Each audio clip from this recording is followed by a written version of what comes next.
Hello movie lovers, so today's review is of the one and only Endgame. Picking up from Infinity War, the remaining Avengers must dust themselves off and try to take down the infamous Thanos.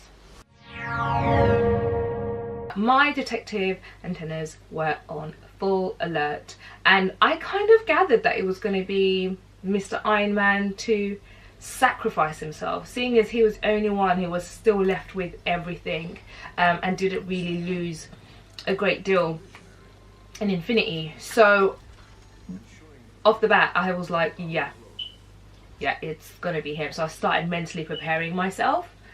Favorite scene, obviously the epic battle scene at the end. I was like, this is everything I want. Like, this is everything I want in a battle. I really felt like they left everything on the field. Captain America just swinging that hammer around and using electricity.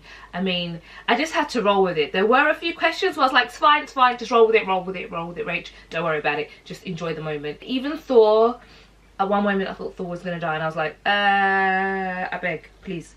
But he didn't. And which I was happy about. Like, I really felt like everybody did their tin. I personally loved the end of Endgame, and so like with Captain America, I was just so happy he was able to go and have a do-over, and I knew that he was going to do that. Like, when a second or so like he didn't come back, I was like, oh my god. And then when you pan over and you see the old him, that was it. Tears were gone. It was over at that moment. I just thought that was a really nice touch, because he's the only one who hasn't been able to kind of like properly live his life or have like a proper true love. And him handing over the baton to Sam, I thought that was quite cute.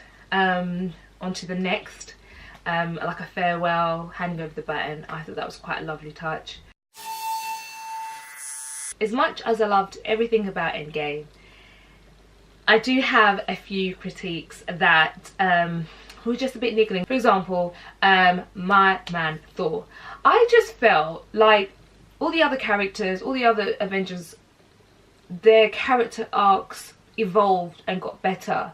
But I felt like Thor, who's literally a god, a demigod, one of the most powerful Avengers, super hunk, super everything, super amazing, I just felt like his character was just diminishing, and kind of like the whole overweight thing and like surfer dude bumming out, it was just a bit like he's getting less and less almighty. My other critique would be Captain Marvel. From her origin story, I think the way they would have made it better is by bridging the gap and having her in another Avengers film, like one of the other characters, as a feature like Black Panther, because you're kind of building up on who this person is. Because all we saw in Infinity is her getting SOS'd, and then we see her origin story, and then she just comes in for a few minutes and like does a few bits and then bounces. It was just a bit like, I felt, because of her power and her ability, I feel like I needed a bit more, and she should have been used a little bit more. In conclusion, I loved Endgame, and I felt like it was wrapped up neatly, closing this third phase of the MCU films and moving into the next phase of the new generation and the next generation. So for all of those reasons, I give Avengers Endgame a Rachael RnR rating of 9.5 out of 10. Let me know if you agree or not.